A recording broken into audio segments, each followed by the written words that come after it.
และข้อยบ่เคยคิดมาก่อนเลยว่าหัวใจของคนเราเป็นสิ่งที่หลอกลวงยากที่จะปิ่นปัว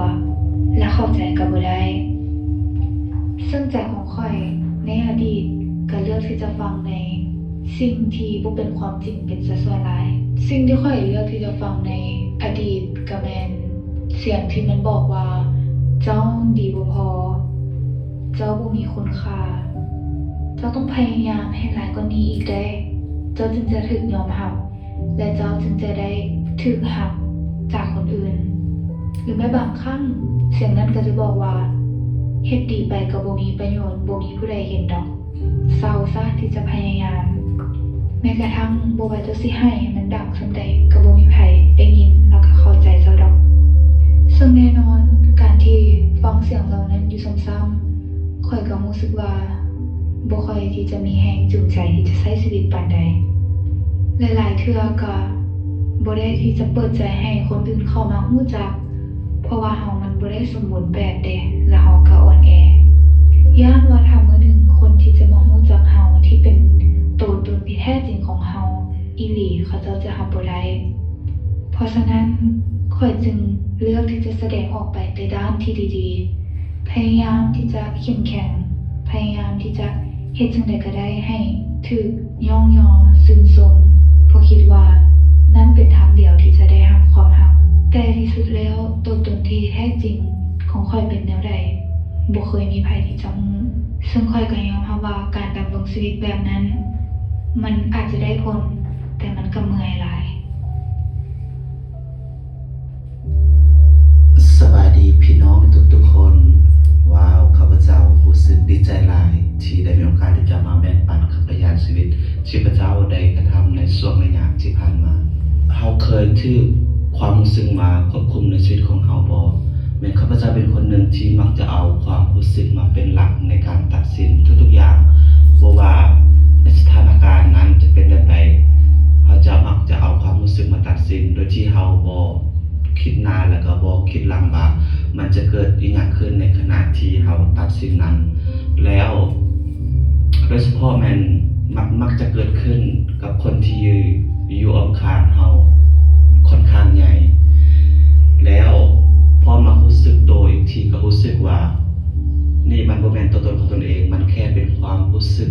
ชั่ววูบชั่ววาบที่เฮาตัดสินโดยที่เฮาบ่ได้มีสติเฮาตัดสินโดยที่แบบ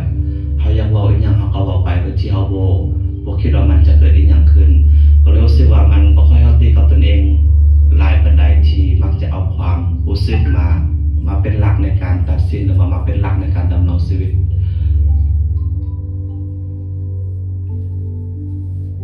ในชีวิตสมัยก่อนที่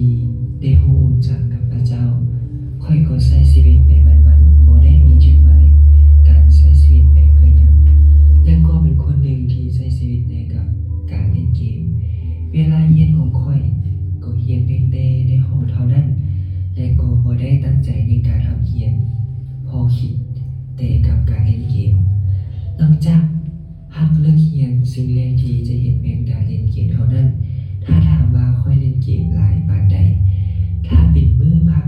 ก็เริ่มเล่นแต่ 10 โมงเช้าจนกระทั่ง 6 โมงเช้าของมื้อใหม่เป็นเวลา20 ชั่วโมงต่อมื้อก็เป็นได้ความรู้สึกในตอนนั้นบ่ว่าไผจะแนะนำวิธีหรือเห็นดีปานใดก็บ่ได้เคยใส่ใจและก็มีอารมณ์ให้กับไปด้วยซ้ำจนกระทั่งแม่ค่อยบอกว่าอาหารเข้ามากไหมแม่เอาไว้อยู่ถึงโต๊ะให้เด้อทั้งที่เป็นประโยคหวังดีแต่ค่อยพัดมีอารมณ์ที่จะให้เพราะกำลังตั้งใจในการเล่นเกมด้วยเหตุนั้นค่อยก็เริ่มอยากพัฒนาตัวเองให้ดีขึ้นโดยการเข้าไปเบิ่ง YouTube วิธีการสอนเล่นเกมจากนักพัฒนาชีวิตนักจิตวิทยาต่างๆค่อยรู้สึกว่าคนเรานั้นก็สามารถช่วยได้เพียงแต่ช่วงเวลาใดหนึ่งเท่านั้นแต่ในความรู้สึกยังมี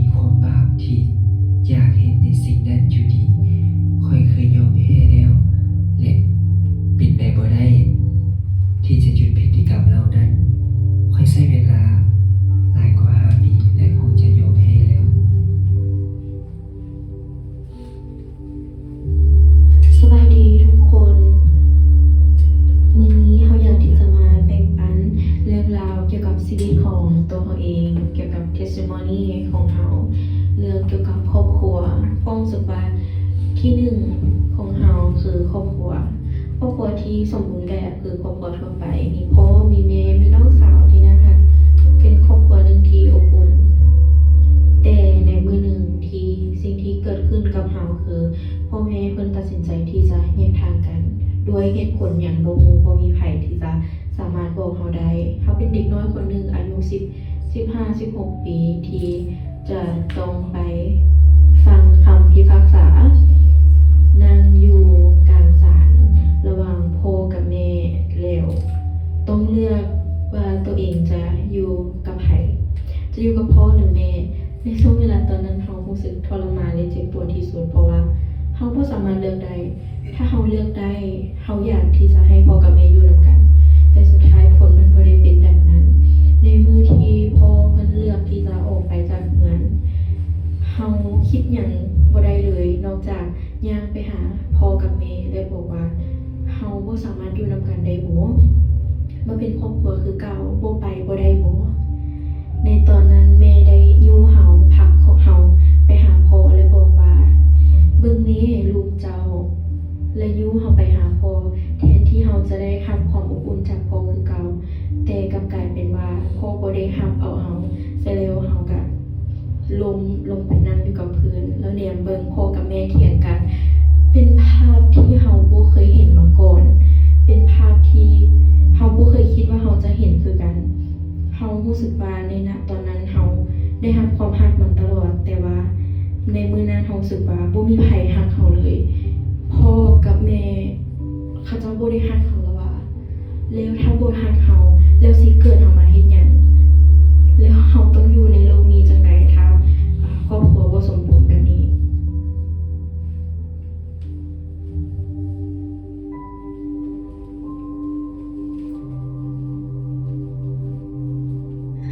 เจ้าเคยรู้สึกเจ็บปวดถึกปัดทิ่มโดดเดี่ยวหรือย่านกลัวบ่เจ้าเคยพบความโศกเศร้าความทุกข์ทรมานหรือรู้สึกคือกับว่าเจ้าต่อสู้ตัวคนเดียวบ่ความจริงแล้วเจ้าบ่ได้ถึกสิ่งเหล่านี้คนเดียว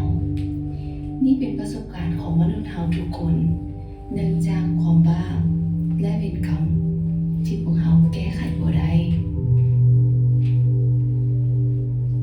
แต่มื้อนี้ข้อยขอเล่าเรื่องหนึ่งให้เจ้าฟังก่อนเรื่องนี้มันเกี่ยวกับผู้ชายคนหนึ่งที่ได้บังเกิดในโลกนี้ผู้ชายคนนี้คือผู้ที่รับความทุกข์ทรมานเหมือนกับพวกเฮาผู้ชายคนนี้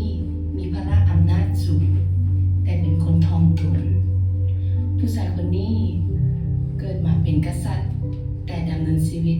เหมือนผู้รับใช้ต่อไปนี้เป็นเรื่องราวของผู้ชายคนหนึ่งชื่อว่าพระเยซู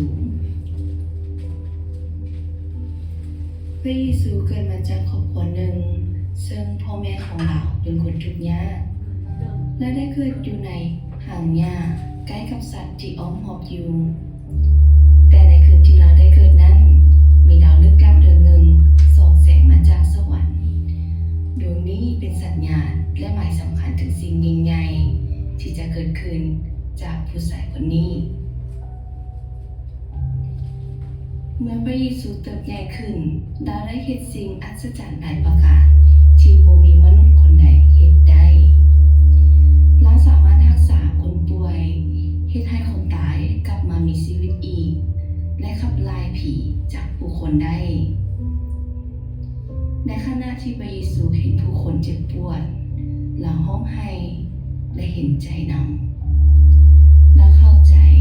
และสัมผัสถึงบาดแผลลึกๆที่มนุษย์ได้ประสบพบพ่อมาเป็นเวลาหลายพันปีเรารักมนุษย์ทุกคนและสุดเสียใจที่โลกนี้แตกสลายอย่างนั้น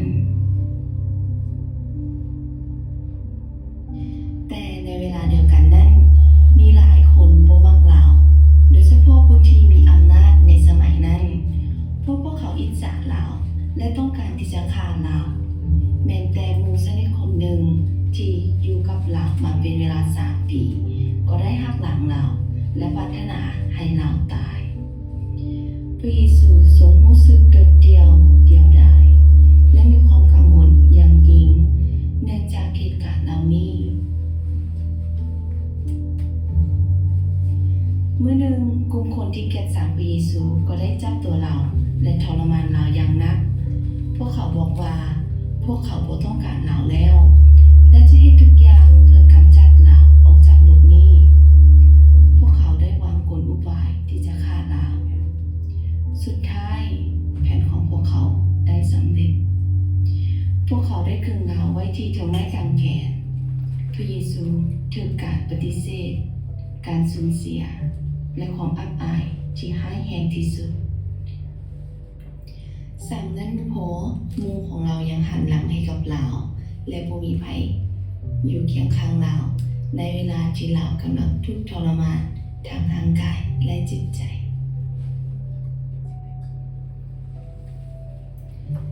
หลังจากพระเยซูตายไปแล้ว ผู้นำได้นำเราลงจากไม้กางแขนและนำไปวางในอุโมงค์ฝังศพและถูกฝังไว้และถูกลืมไปตลอดกาลแต่มันบ่ได้จบที่นั่น หลังจากอยู่ในอุโมงค์ฝังศพ3 วัน และได้ฟื้นขึ้นมาจากความตายอย่างมหัศจรรย์และปรากฏตัวให้ผู้ติดตามของเราได้เห็นเรากล่าวว่านี่แม่นแผนการตั้งแต่ต้นเดิมเราเลือกเส้นทางแห่งความทุกข์และความโศกเศร้าเพื่อนำชีวิตและสันติสุขมาให้แก่โลกนี้เรากล่าวว่าบาดแผลที่เราได้รับถึงไม้กางเขนแม่นเพื่อรักษาพวกเราและเพื่อนำพวกเขากลับไปหาพระผู้เป็นเจ้า ผู้สร้างและหาพวกเราและเรากล่าวว่าเราทนทุกข์เพื่อจะเข้าใจและมีส่วนในความทุกข์ของพวกเรา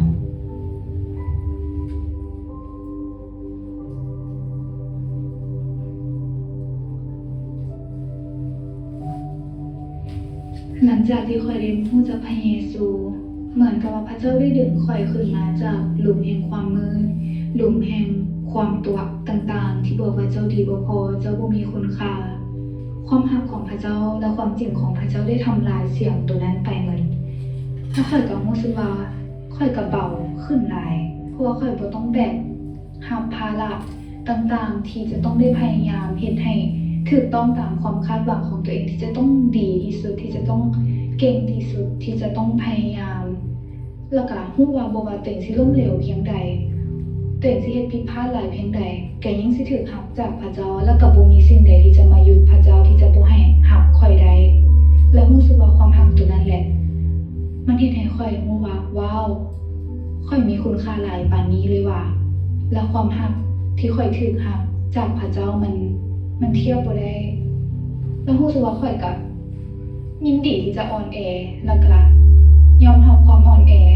เพราะมันเฮ็ดให้ข่อยเข้มแข็งขึ้นในท้ายที่สุดจากความรักของพระเจ้า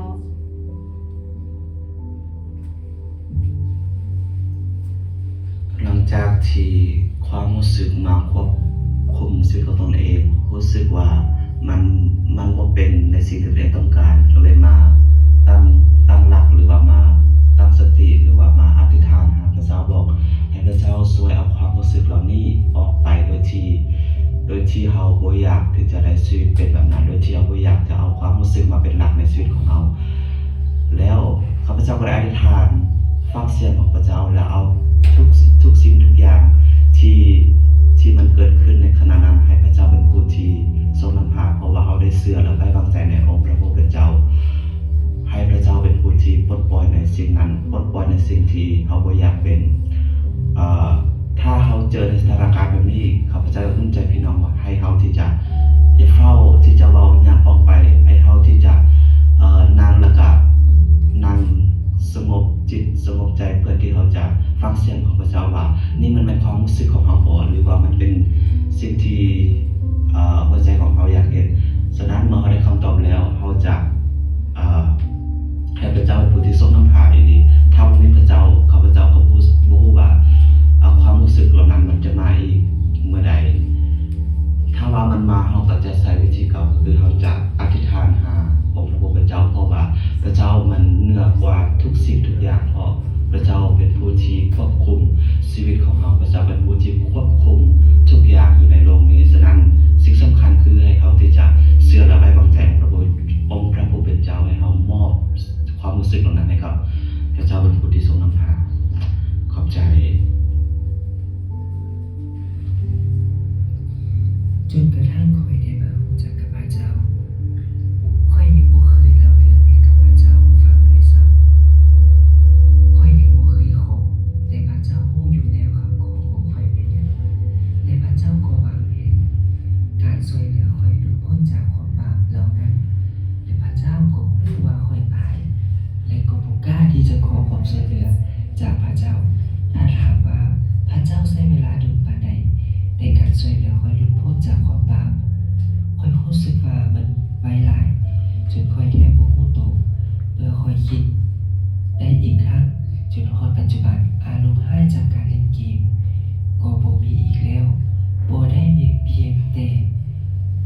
เข้มอีกเลย สมัยก่อนอาจจะเคยบ่ได้เฮ็ดในความบาปกันนะครับ แต่ในทางจิตใจยังมีความบาปอยู่ แต่พระเจ้าได้ช่วยเอาชนะความบาปทุกสิ่งในการกระทำและภายในจิตใจ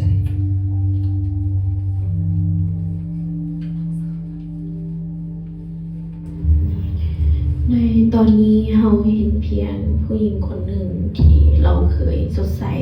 แต่ตอนนี้เรากำห้องให้คือกับใจจะขาดเราย่างไปหาแม่และแม่ได้บอกกับเราว่า ลูกเอ้ยต่อไปนี้หากบ่มีแม่แล้ว ให้เจ้าดูแลน้องสาวดีๆเด้อดูแลตัวเองดีๆคันบ่มีแม่อยู่ในโลกนี้แล้ว ตอนนั้นเราคิดว่า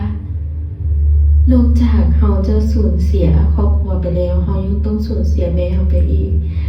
คิดนะตอนนั้นคือถ้าเราจะตายเราก็อยากที่จะตายไปกับแม่ตอนนั้นที่เรากั้นใจแล้วกั้นใจว่าจังได๋ค่อยก็จะตายไปพร้อมกับแม่นี่แหละแต่มีเสียงที่นุ่มนวลที่บอกกับเราว่าลูกเอ้ย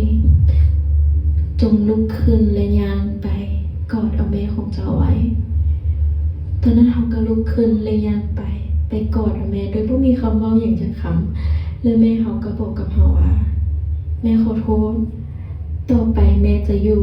เพื่อลูกและกับน้องแม่จะบ่ไปใส่และแม่จะใช้ชีวิตเพื่อลูกทั้งสองขอบคุณพระเจ้านี่คือสิ่งที่พระเจ้าได้เห็นกับชีวิตของเราพระองค์ได้ลงมาบอกพระองค์ได้ลงมา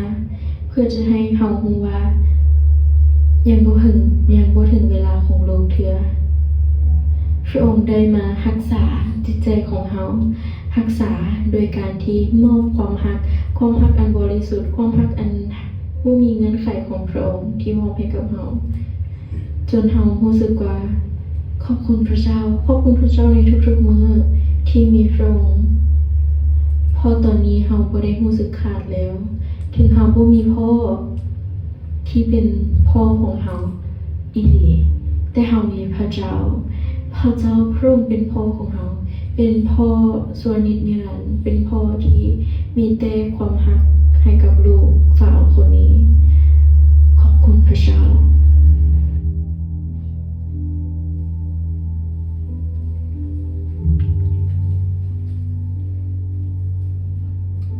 การเกิดชีวิตการตาย